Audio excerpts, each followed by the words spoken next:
भारत माता की, भारत माता की।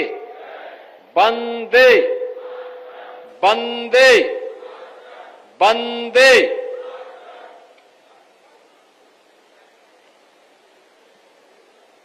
जनपद बरेली की लगभग 1000 करोड़ रुपए की परियोजनाओं के लोकार्पण शिलान्यास के साथ ही प्रदेश की 2 महत्वपूर्ण योजनाओं को शुभारंभ करने के लिए आज मुझे बरेली के इस महत्वपूर्ण स्थल पर आने का अवसर प्राप्त हुआ है। इस अवसर पर मंच पर उपस्थित उत्तर प्रदेश सरकार के मंत्रिमंडल के मेरे वरिष्ठ सहयोगी पशुधन मंत्री श्री धर्मपाल सिंह जी,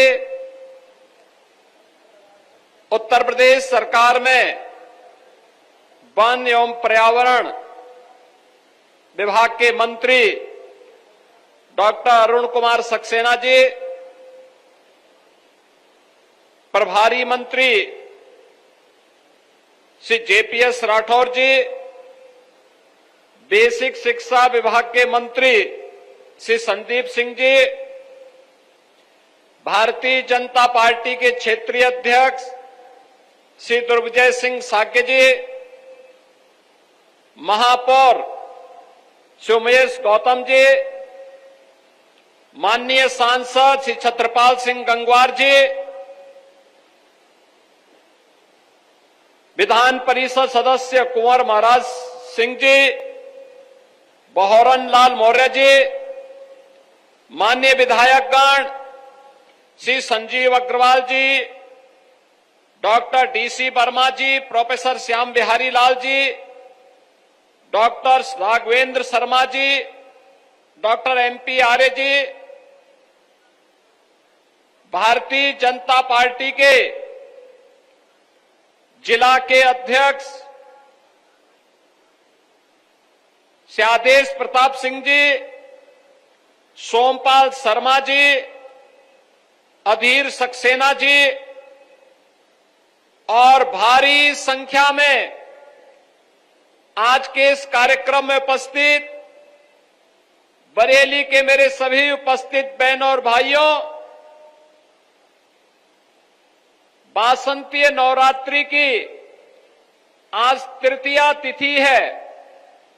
इस अवसर पर जगत जननी मां भगवती के चरणों में नमन करते हुए मैं आप सभी का हृदय से स्वागत करता हूं, अभिनंदन करता हूं।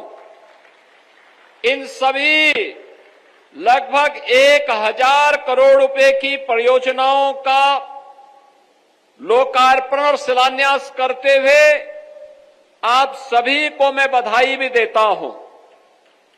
बहनों और भाइयों, विकास की प्रधानमंत्री मोदी जी के विजन को आगे बढ़ाते हुए माननीय जनप्रतिनिधियों के द्वारा प्रयास करके जिन योजनाओं को बरेली के अंदर लाया जाता है, उन योजनाओं के लोकार्पण और शिलान्यास में आपकी खुशी के साथ सहभागी बनने का तो सौभाग्य मुझे प्राप्त हुआ ही, लेकिन स्वास्थ्य और शिक्षा से जुड़े हुए 2 महत्वपूर्ण कार्यक्रमों का शुभारंभ करने का अवसर भी आज मुझे आपके बीच में प्राप्त हुआ है। आप सब जान सकते हैं, किसी भी सुसभ्य समाज के लिए, किसी भी विकसित समाज के लिए ये दोनों बुनियादी आवश्यकताएं अत्यंत महत्वपूर्ण है। अगर समाज सुशिक्षित है तो अपने विकास की अनंत संभावनाओं को स्वयं आगे बढ़ा लेगा। अगर समाज स्वस्थ है तो अपने आप को सशक्त बनाने की आधारशिला वह स्वयं खड़ा कर लेगा। और यह बरेली के अंदर आज मुझे इन दोनों कार्यक्रमों का शुभारंभ करने का अवसर प्राप्त हो रहा है। शिक्षा के लिए एक नया सत्र प्रारंभ होने वाला है। आज से सभी स्कूल कॉलेजेज हमारे खुल रहे हैं और स्कूल का यह नया सत्र प्रारंभ होने पर इन नौनिहाल बच्चों का मैं स्वागत करने के लिए और वे स्कूल जा सके, आप सभी बरेली वासियों को और बरेली के माध्यम से पूरे उत्तर प्रदेश वासियों का मैं आह्वान करूंगा कि इन बच्चों को अपनी आने वाली पीढ़ी के रूप में प्रस्तुत करते हुए, आने वाले भविष्य के रूप में प्रस्तुत करते हुए कोई बच्चा छूटने न पाए और हम सबको स्कूल चलो अभियान के साथ जुड़ना होगा। इस विश्वास के साथ आज मुझे बरेली आने का अवसर प्राप्त हुआ है और ये जिम्मेदारी आप सबको मैं देने के लिए आया हूं। ये केवल सरकार की जिम्मेदारी नहीं, ये समाज की जिम्मेदारी भी बनती है कि समाज की इस जिम्मेदारी के साथ समाज भी इस बात को अपने ऊपर ले कि अगर कोई व्यक्ति, कोई बच्चा अनपढ़ रह जाता है तो समाज के लिए भी एक चुनौती है, राष्ट्र के लिए भी चुनौती है, उस परिवार के लिए तो चुनौती है ही है, लेकिन हम सबको इस बात को ध्यान में रखना होगा। अंततः इसका खामियाजा पूरे समाज को और अंततः देश को भुगतना पड़ता है और इसीलिए 2017 में आने पर हम लोगों ने अनिवार्य रूप से प्रारंभ किया। स्कूल का सत्र प्रारंभ होते ही हर जनप्रतिनिधि, हर शिक्षक स्कूल चलो अभियान के साथ जुड़ेगा, हर बच्चे को स्कूल पहुंचाएगा और मुझे बताते हुए प्रसन्नता है कि 2017 में जब बेसिक शिक्षा परिषद की स्थिति को हम लोगों ने देखा था, उस समय बेसिक शिक्षा परिषद की स्थिति अत्यंत खराब थी। तमाम स्कूल बंदी के कगार की ओर जा रहे थे, न टॉयलेट थे बालक बालिकाओं के लिए, न पेयजल की व्यवस्था थी, न फर्नीचर थी, न वहां के फर्श बने हुए थे। स्मार्ट क्लास और डिजिटल लाइब्रेरी की बात तो ये दूर की कौड़ी थी। और बहनों और भाइयों, आज मुझे बताते हुए प्रसन्नता है, उत्तर प्रदेश में 2017 में 1,34,00,000 बच्चों ने केवल नामांकन कराया था। इसमें 60% बच्चे ऐसे थे जो कभी स्कूल नहीं जाते थे। और आज मुझे बताते हुए प्रसन्नता है, स्कूल की कायाकल्प होने के बाद उत्तर प्रदेश के अंदर आज के दिन पर गत वर्ष हम लोगों ने 1,91,00,000 बच्चों को डीबीटी के माध्यम से 1,200 रुपये हर बच्चे के अभिभावक के अकाउंट में हम लोगों ने भेजने का काम किया। स्कूलों में 96% विद्यालय ऐसे हैं जिनमें ऑपरेशन कायाकल्प के माध्यम से वहां पर बालक बालिकाओं के लिए अलग अलग टॉयलेट की व्यवस्था, पेयजल की व्यवस्था, स्कूल की फ्लोरिंग की व्यवस्था, स्मार्ट क्लास की व्यवस्था, डिजिटल लाइब्रेरी की व्यवस्था, फर्नीचर की व्यवस्था की।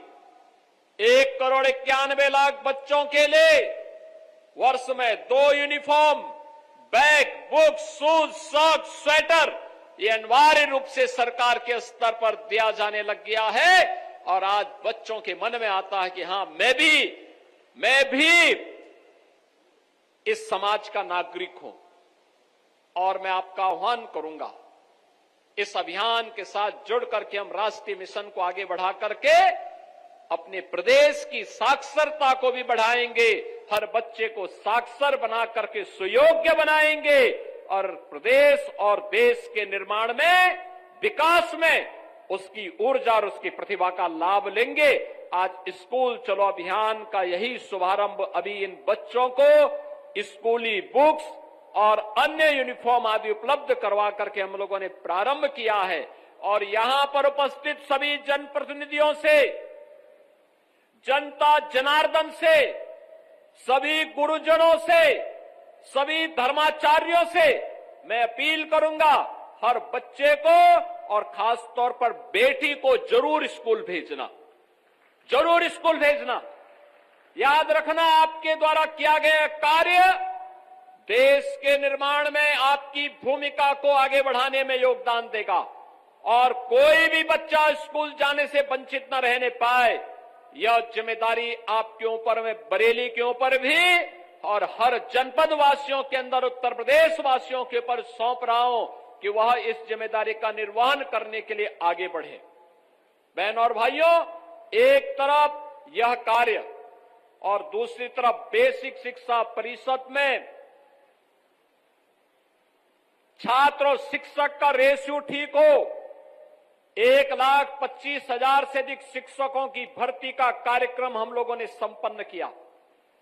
अब हम लोग पीएम श्री योजना के अंतर्गत 1500 विद्यालयों का कायाकल्प भी कर रहे हैं। कस्तूरबा गांधी विद्यालयों को 8वीं से लेकर 12वीं तक गरीब कन्याओं की उत्तम शिक्षा का केंद्र बना रहे हैं। बेसिक शिक्षा परिषद में भी एनसीईआरटी के ही पाठ्यक्रम को हम लागू कर सके, ये कार्यक्रम अलग अलग स्टेजेस पे आगे बढ़ रहे हैं।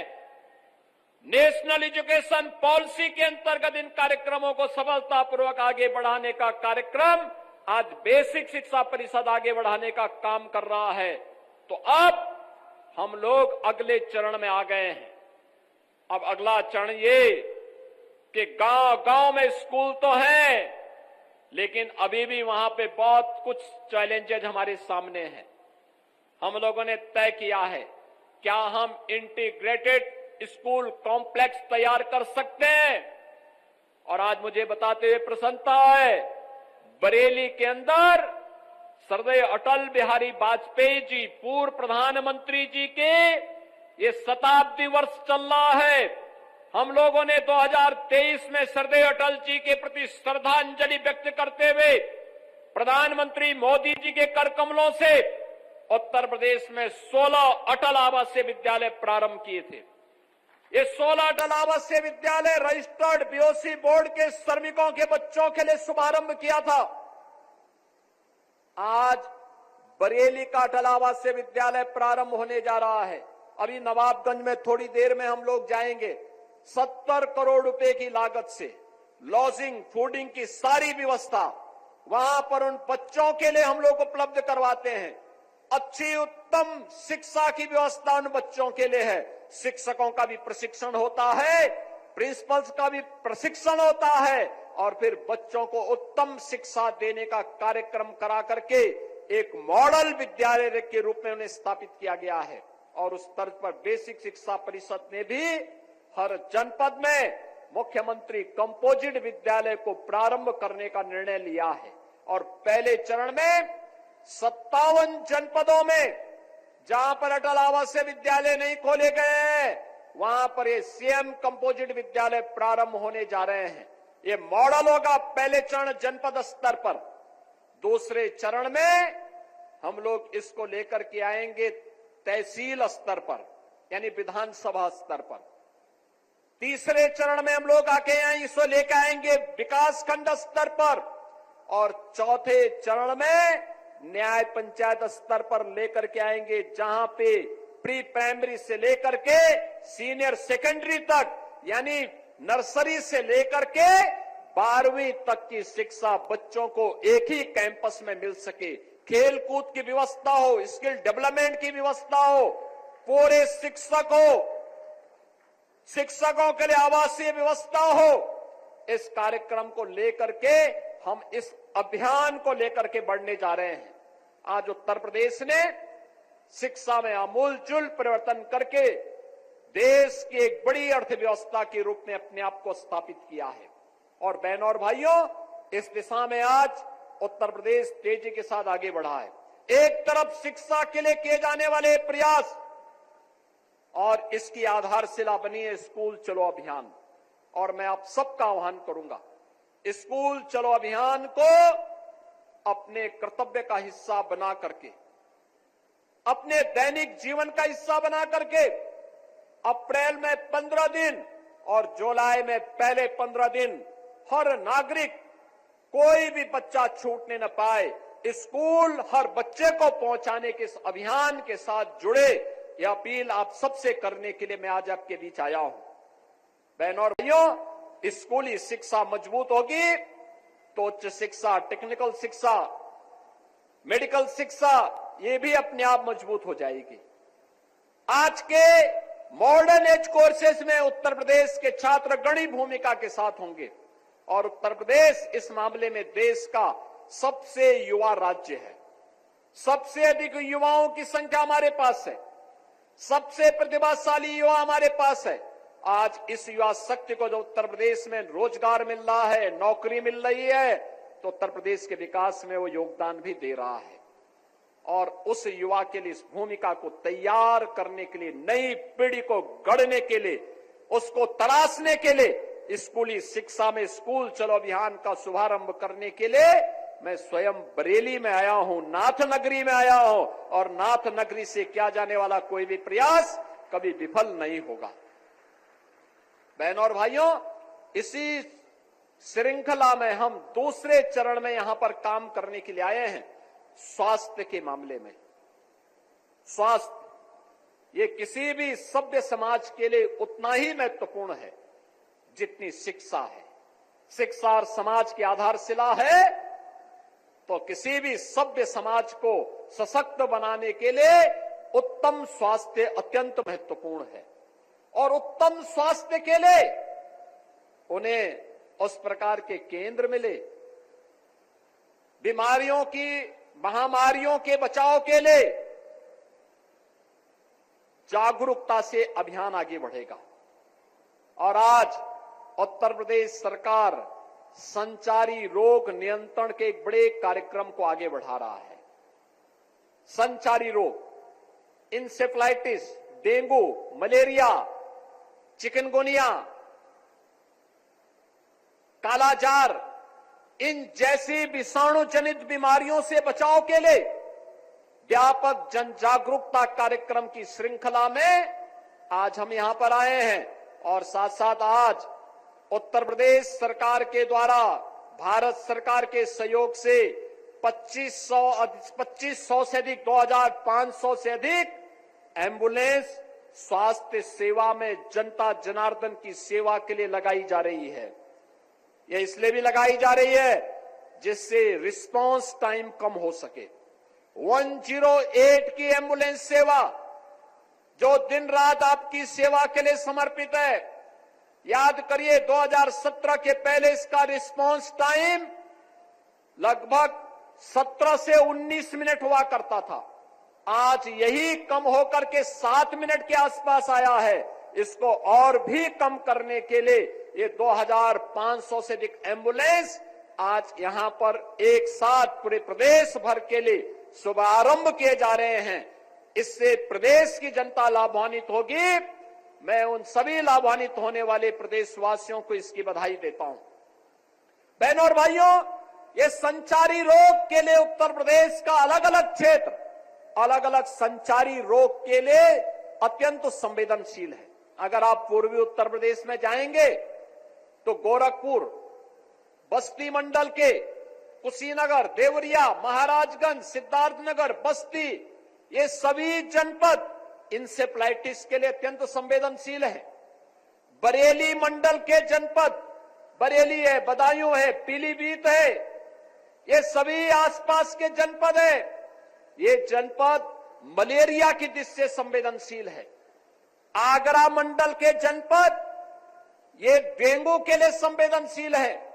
वाराणसी और उसके आसपास के जनपद कालाजार के लिए, झांसी और उसके आसपास के जनपद चिकनगुनिया के लिए संवेदनशील माने जाते हैं।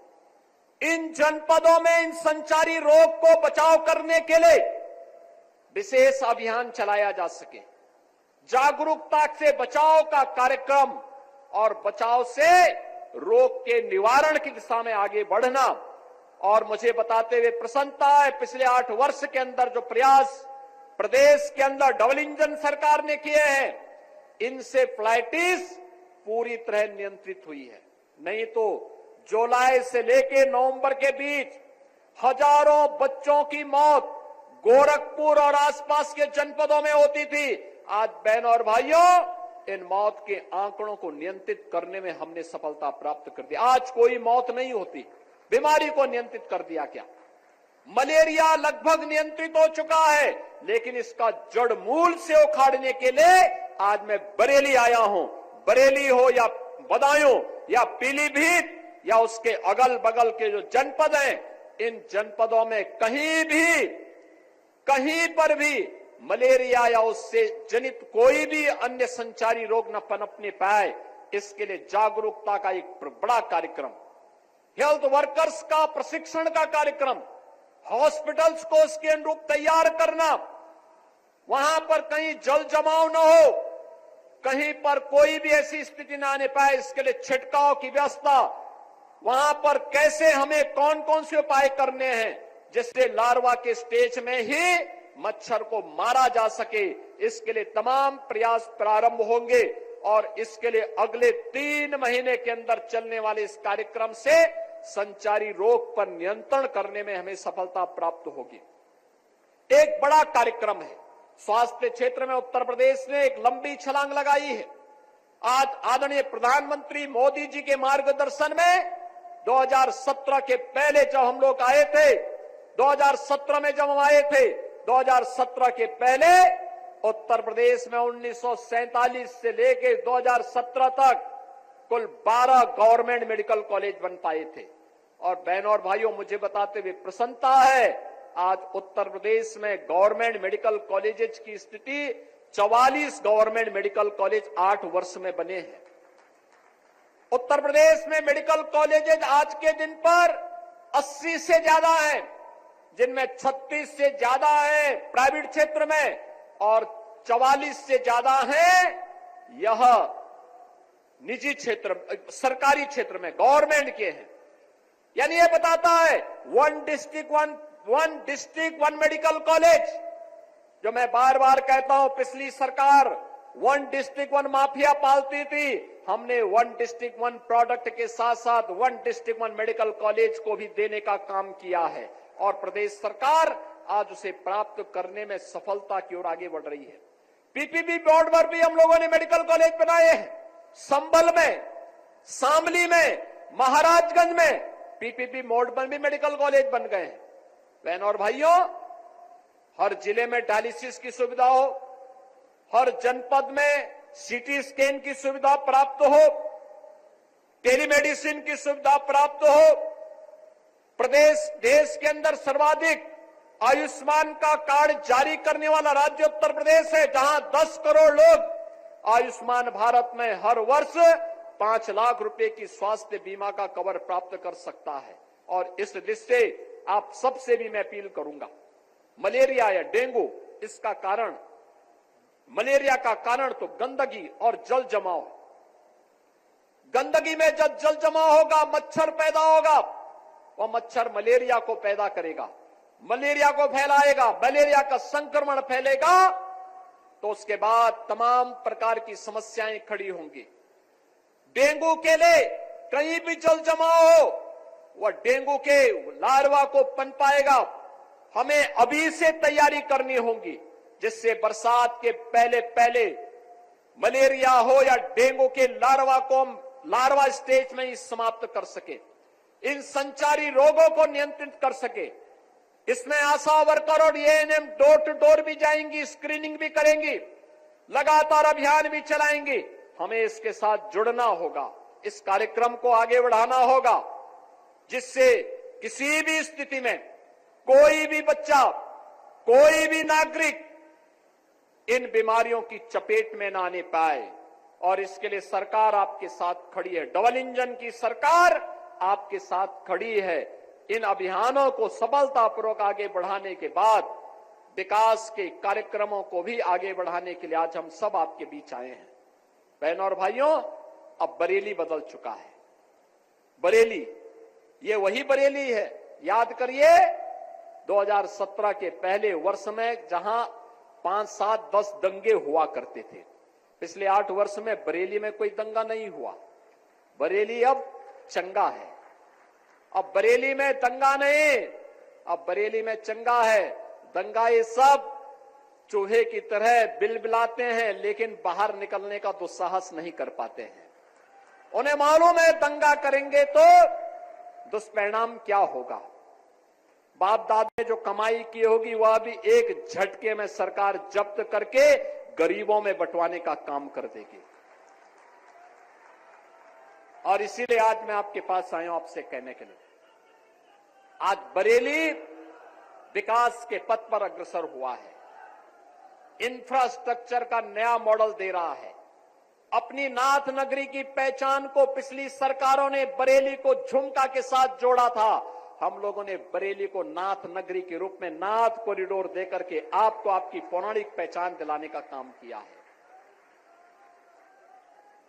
पिछली सरकार आपकी पहचान किस रूप में प्रस्तुत की थी और हम लोगों ने आपकी पहचान को नाथ नगरी के रूप में प्रस्तुत करके अब विकास के एक नए मॉडल के रूप में बरेली को आगे बढ़ाया जा रहा है। आज बरेली में निवेश आ रहा है, आज यहां पे इंडस्ट्री लग रही है, आज यहां पे तमाम निवेश हो रहे हैं। कोई डेयरी सेक्टर में हो रहा है, कहीं पर मेडिकल के सेक्टर में हो रहे हैं, कहीं पे उद्योग लग रहे हैं, अलग अलग सेक्टर के अलग अलग उद्योग लग करके और विकास की ऊंचाइयों को छूता हुआ बरेली हर घर नल की योजना के साथ भी जुड़ रहा है, रिंग रोड के साथ भी जुड़ रहा है, नए नए फ्लाईओवर के साथ भी जुड़ रहा है। और अब बरेली गंदी सिटी नहीं, एक स्मार्ट सिटी के रूप में अपनी पहचान बना करके देश और दुनिया के अंदर अपनी एक धमक के साथ आगे बढ़ रहा है। इस स्मार्ट सिटी के साथ आपको जोड़ने के लिए, स्मार्ट सिटी में और क्या सुविधाएं चाहिए, इसको बढ़ाने के लिए, स्मार्ट सिटी में स्मार्ट नागरिकों के लिए स्मार्ट सुविधाएं हो, इसके लिए सेफ सिटी के लक्ष्य को प्राप्त करने के लिए आज हम सब आपके बीच में आए हैं। और मुझे इन 1000 करोड़ रुपए की परियोजनाओं को देते हुए बरेली वासियों को भी मैं हृदय से बधाई देता हूं, क्योंकि आप ही के कारण ये सब संभव हो पा रहा है। आपने अच्छे जनप्रतिनिधि चुने तो हमारे जनप्रतिनिधि प्रयास करके योजनाओं को यहां लेके आते हैं। और बरेली एक ऐसा जनपद है जहां पे डॉक्टर भी और अलग अलग तबके के जुड़े हुए लोग राजनीति में बहुत बड़ी संख्या में है। अलग विषय है, कोई प्रोफेसर है, कोई वेटनरी डॉक्टर है, कोई आयुष का डॉक्टर है और कोई एलोपैथ का मॉडर्न मेडिसिन का डॉक्टर है, लेकिन अलग अलग फील्ड के विशेषज्ञों का राजनीति में जाना यह अत्यंत सराहनीय है। कोई समाज सेवा के क्षेत्र में काम कर रहा है, अलग अलग फील्ड में, कोई ऑर्थोपेडिक्स है, कोई वहां पर आयुष का चिकित्सक है, कोई वेटनरी साइंस का चिकित्सक है और कोई किसी अन्य फील्ड का विशेषज्ञ है और कोई फिजिशियन है। आप देखिए, आपके यहां के फिजिशियन वह मनुष्य का तो उपचार करते ही हैं, वन्य जीवों का भी उपचार कर रहे हैं पर्यावरण और वन मंत्री के रूप में, वनों के आच्छादन को बढ़ा रहे हैं। एक लंबे समय से समाज सेवा करते हुए, भारतीय जनता पार्टी के नीति और मूल्यों के साथ जुड़ करके जिन्होंने अपनी एक सामान्य कार्यकर्ता से अपनी जीवन यात्रा को प्रारंभ किया, ऐसे पशुधन मंत्री भी पशुधन के क्षेत्र में बता रहे थे 7,700 से अधिक निराश्रित गौ आश्रय स्थल खोल करके। देखिए, ये निराश्रित गोवंश समाजवादी पार्टी ने दिए और इसीलिए इन्होंने गायों को लावारिस छोड़ दिया था। देखा ना, समाजवादी पार्टी के मुखिया क्या कहते हैं? कहते हैं गोबर से मुझे दुर्गंध आती है। ये है इनकी असलियत, यही है, क्योंकि गौ माता को कसाईयों के हवाले करते थे। हमने कसाईयों को जब भेजा जहन्नुम की यात्रा में तो इनको परेशानी हुई। इनकी परेशानी तो वह है कि इनके मित्र कसाई सब चले गए जहन्नुम में, तो अब इन गोवंश को बचाने की चुनौती थी। तो आप ही की धरती के सपूत, आप ही के द्वारा चुने गए आंवला के विधायक ने 7,700 से अधिक निराश्रित गौ आश्रय स्थल खड़ा किए और आज वहां पर 14 लाख गौवंश की देखभाल स्वयं राज्य सरकार कर रही है और शेष हमने अन्नदाता किसानों को दिए हैं। आप भी पालिए एक गौवंश पर 1500 रुपया हम महीना आपको उपलब्ध करवाएंगे। अगर कोई किसान 4 गौवंश रखता है तो 4 गौवंश के लिए 6000 रुपये महीना हम उनको देते हैं। आप याद करिए, आम के आम और गुठली के भी दाम, इसी को कहते हैं। यानी गौ माता की सेवा का पुण्य भी पाओ और सरकार का अनुदान भी पाओ। और इसीलिए आज के इस अवसर पर भारत के अंदर, भारत की परंपरा तो गौ और गंगा की परंपरा है। हमने अगर गंगा माता की पूजा की है तो गंगा माता ने हमें एक नई पहचान दी है। नमामि गंगे परियोजना के कारण आज प्रयागराज महाकुंभ ने उत्तर प्रदेश को एक नई पहचान दी है। 66 करोड़ श्रद्धालु प्रयागराज में आया, भव्य और दिव्य कुंभ का दर्शन किया। बहनों और भाइयों, ऐसे कभी नहीं हुआ पहले। नमामि गंगे परियोजना के कारण मां गंगा की आराधना, अविरल और निर्मल गंगा की परिकल्पना को प्रधानमंत्री मोदी जी ने साकार किया। आज भव्य और दिव्य कुंभ बदले में हमें मिला। हम आभारी हैं प्रधानमंत्री मोदी जी के, जिनके कारण उत्तर प्रदेश को यह भव्य और दिव्य कुंभ करने का अवसर प्राप्त हुआ और उत्तर प्रदेश की एक नई पहचान वैश्विक स्तर पर पहुंची। तो मां गंगा की पूजा का जो पुण्य प्राप्त हुआ, वही मां गौ माता की पूजा करने से प्राप्त होगा। तो इस समाजवादी पार्टी के लोग जो गौकसी करवाते थे, गौ तस्करों के साथ और कसाईयों के साथ जिनके संबंध थे, वे गौ माता की सेवा क्या करना जाने। तो उनके गौ माता के गोबर में तो दुर्गंध ही नजर आएगी, उन्हें अपने कृत्यों में दुर्गंध नजर नहीं आती है, उन्हें गौ माता की सेवा में दुर्गंध नजर आती थी। और इसीलिए उनके अध्यक्ष के मुंह से निकल ही गया अंततः। बहनों और भाइयों, आज के इस अवसर पर मैं आप सबको वासंती नवरात्रि की बधाई देता हूं। जगत जननी मां भगवती दुर्गा से प्रार्थना करता हूं, आपके जीवन में यश और कीर्ति दे, सुख और शांति दे, आपको सुरक्षा की ताकत दे। आपके इस सुख और समृद्धि में उत्तर प्रदेश और देश की समृद्धि छुपी हुई है। आप देखें ना, यही प्रदेश है, यही उत्तर प्रदेश है। 2017 के पहले बीमारू राज्य माना जाता था, आज बीमारू नहीं, ये देश की विकास का, विकसित भारत का एक ग्रोथ इंजन बनकर के उभरा है। ये बीमारू राज्य था, देश का अग्रणी अर्थव्यवस्था में अग्रणी राज्य माना जाता है। जिस प्रदेश की कहीं गिनती नहीं होती थी, आज नंबर 2 की अर्थव्यवस्था बनकर के उत्तर प्रदेश उभरा है। आने वाले समय में नंबर 1 की अर्थव्यवस्था बनाने के लिए हम सबको प्रयास करना होगा और उसी का आह्वान करने के लिए हमारे जनप्रतिनिधिगण आपके बीच में आए होंगे।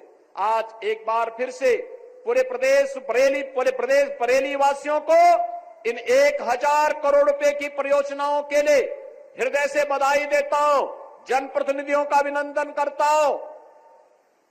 प्रदेशवासियों को स्कूल चलो अभियान के लिए अपना योगदान देने की अपील करता हूं और संचारी रोग पर प्रभावी अंकुश लगाने के लिए हर उत्तर प्रदेशवासी आगे आए, जन जागरण के इस कार्यक्रम का हिस्सा बने। इस आह्वान के साथ आप सबको रामनवमी की भी हृदय से बधाई और शुभकामनाएं देते हुए अपनी वाणी को देता हूं विराम। जय जय श्री राम।